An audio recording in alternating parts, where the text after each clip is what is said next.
So in this lesson, we're going to cover how we can calculate the average relative atomic mass using the percentages of isotopes. We'll look at how we can calculate molar mass of an element or a compound using the periodic table. We'll look at how we can work out the molar ratios knowing balanced equations. And we're going to use all of the above to look at how we can calculate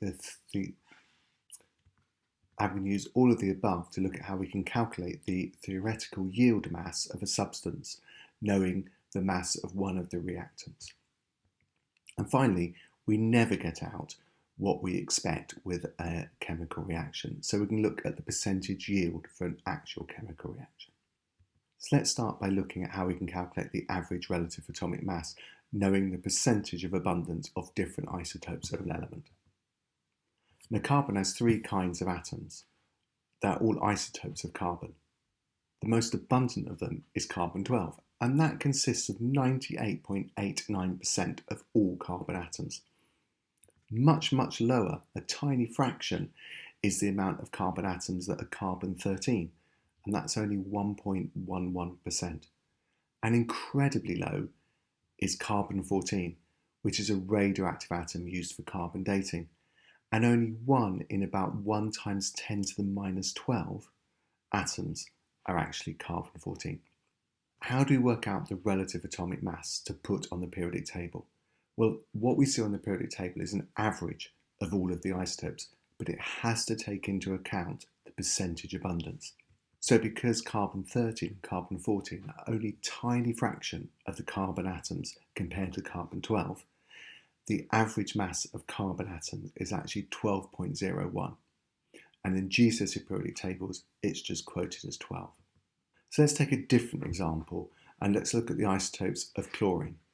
Well, the most common isotope of chlorine is chlorine-35, which is 75% of the total number of chlorine atoms, whereas a quarter of chlorine atoms are of an isotope chlorine-37.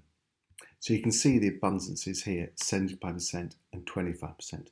Notice that 75% is 0.75 of the total, and 25% in decimal is 0.25 of the total. So in order to work out the mean or the average relative atomic mass, which we put on the periodic table, all we need to do is the following. We just add 75% of the mass of chlorine-35 to 25% of the mass of chlorine-37. So mathematically, we just do 35 times 0.75 plus 37 times 0.25. And that gives us 35.5 grams. And you can see on the periodic table that that is 35.5 grams. A different way you could do it, if you want to use percentages, is just do 35 times 75 plus 37 times 25, but then you need to divide by 100, which also gives you 35.5 grams. Pause the video and have a go at this one. I'll go through the answers in a minute. Well, yes, you've just got to add 20% of the mass of boron-10 to 80% of the mass of boron-11. So as you can see, that gives you 10.8 grams. Finally, have a quick go at this one, which is to look at the relative atomic mass of thallium. So again, you've just got to add 30% of the mass of thallium-203 to 70% of the mass of thallium-205.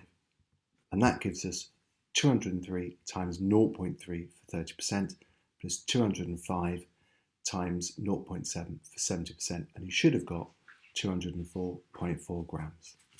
So next, let's have a look at how we can calculate molar mass of an element or compound using the periodic table. Now we have to clear up a few things first. What is a mole in chemistry? Well, it's a set quantity, and 1 mole of a substance contains 6.02 times 10 to the 23 atoms or molecules. And the symbol for the number of moles is given the symbol N. So what's the molar mass? And that's given the symbol capital M, little r. Well, it means the mass of 1 mole of a substance, the molar mass. And it's the same as the relative atomic mass from the periodic table as an element, or the relative formula mass, also gained from the periodic table. So let me give you an example. Suppose we want to work out the molar mass of nitrogen oxide. So if you have a look at the formula for nitrogen oxide, it's 1 atom of nitrogen to 2 atoms of oxygen. So nitrogen has got a molar mass of 14, so that's 14 plus oxygen has a molar mass of 16, and we've got 2 oxygen atoms, so it's 16 times 2, and that gives you a total molar mass of nitrogen oxide of 46 grams. So now we know that, let's have a look at molar ratios and how we get those from using balanced equations.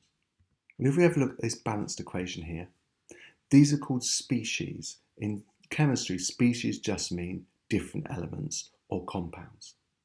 So we can use a balanced equation to work out the number of moles of each species. So as you can see here, we've got 1 mole of methane reacts with 2 moles of oxygen to produce 1 mole of carbon dioxide and 2 moles of water.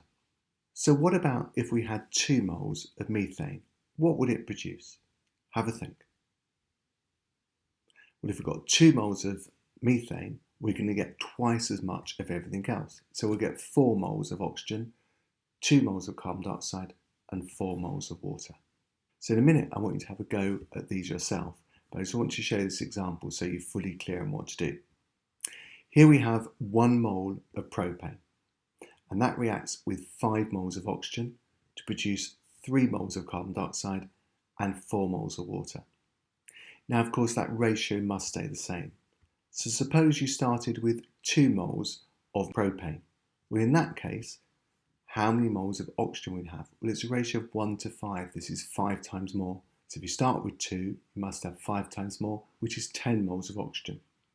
How much carbon dioxide will you produce? Well, this is a ratio of 1 to 3. So if you start with 2 moles, you're going to get 3 times as much, which is 6 moles of carbon dioxide. And finally, the last one, how much water? You get 4 times as much water as you do propane. So if you start off with 2 moles of propane, you'll produce 8 moles of water. So with 4 moles of calcium, you would get only half the amount of oxygen, so that's 2 moles, but you'd get the same amount of calcium oxide.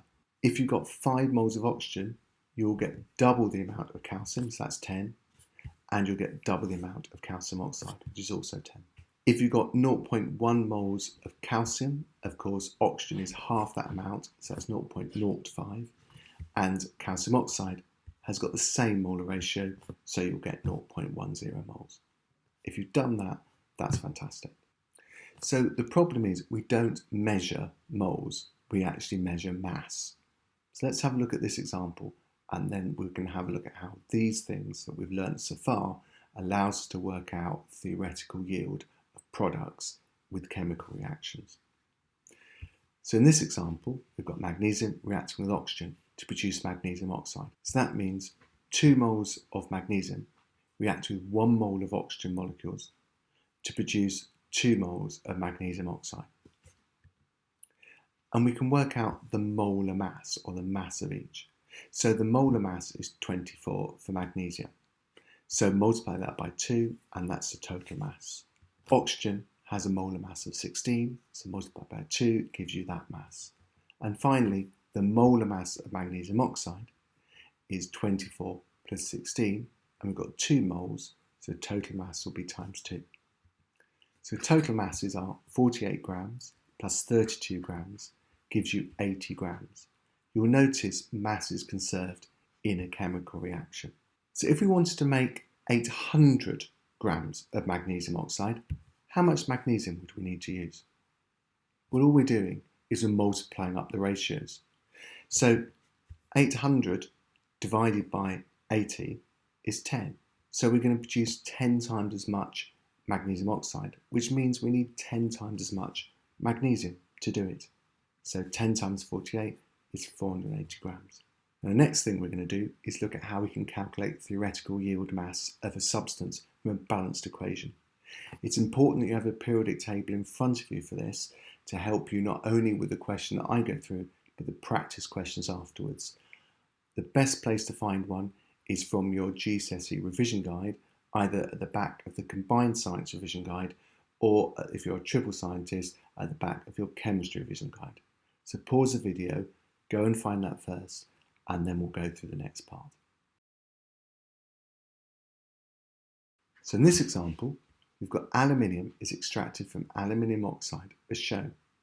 So we've got 2 moles of aluminium oxide decomposes to produce 4 moles of aluminium and 3 moles of oxygen. Calculate the mass of aluminium that can be formed from 1020 grams of aluminium oxide.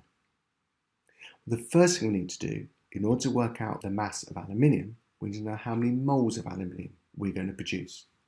And to do that, we need to work out how many moles of aluminium oxide we have, because we will produce double that amount. So we've been given the mass of aluminium oxide. So the first thing we do is we have to work out the number of moles of aluminium oxide. So first of all, we calculate the molar mass of aluminium oxide, which is 27 grams on the periodic table times 2 for 2 atoms of aluminium. We've got 3 atoms of oxygen. Each atom has a molar mass of 16, so that's 3 16ths, and that gives you 102 grams for the molar mass. So how many moles of aluminium oxide do we have? Well, that's just the mass divided by the molar mass.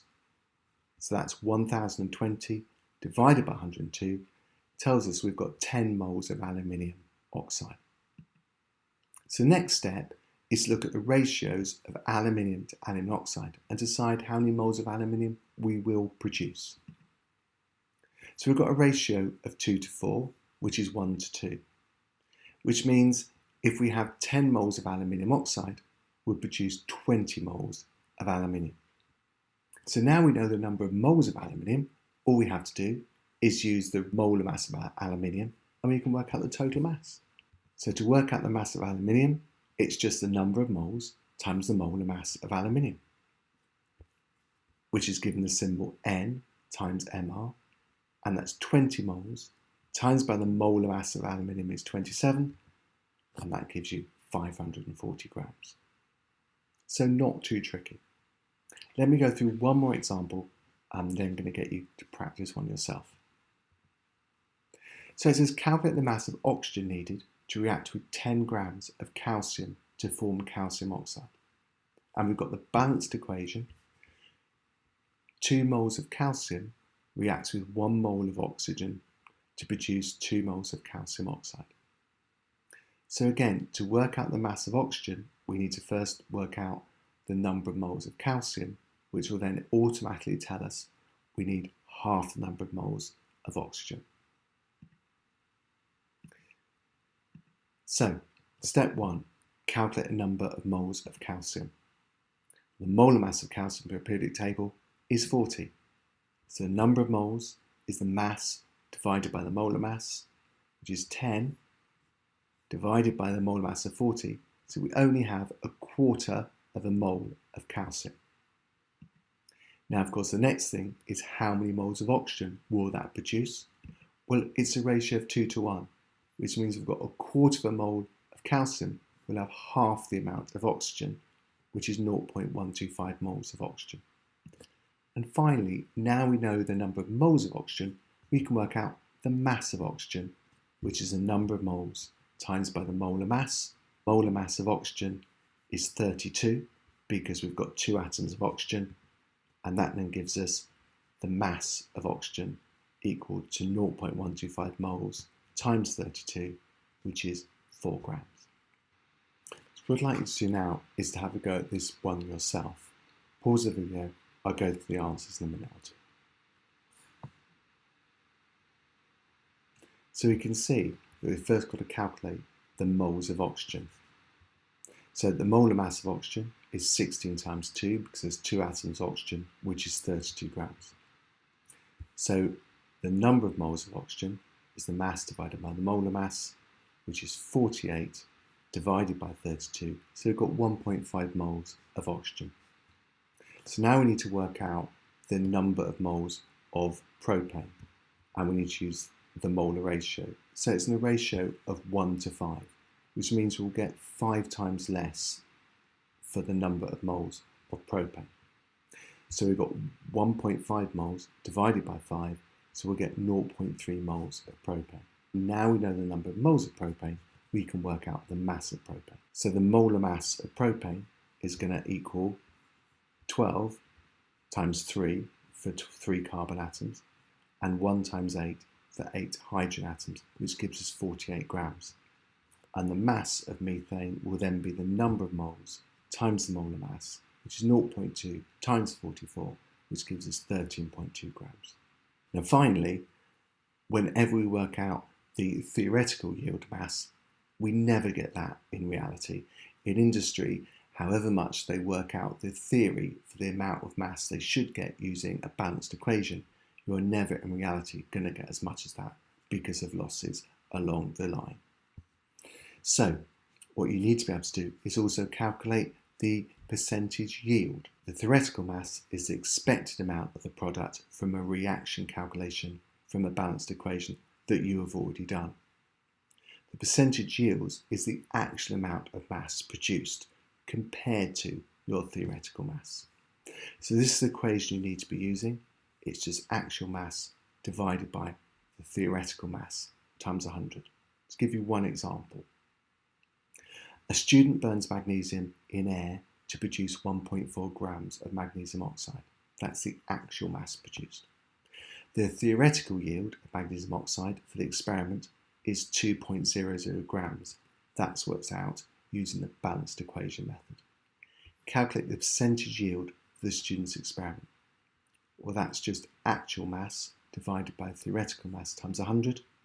So that's 1.4 grams divided by 2 grams times 100, which is 70%. If you remember, you can never have a yield greater than 100%. So you'll always have bigger mass on the bottom and the smaller mass on the top, and you cannot then get the equation the wrong way around. So hopefully in this lesson, you're now confident of the following.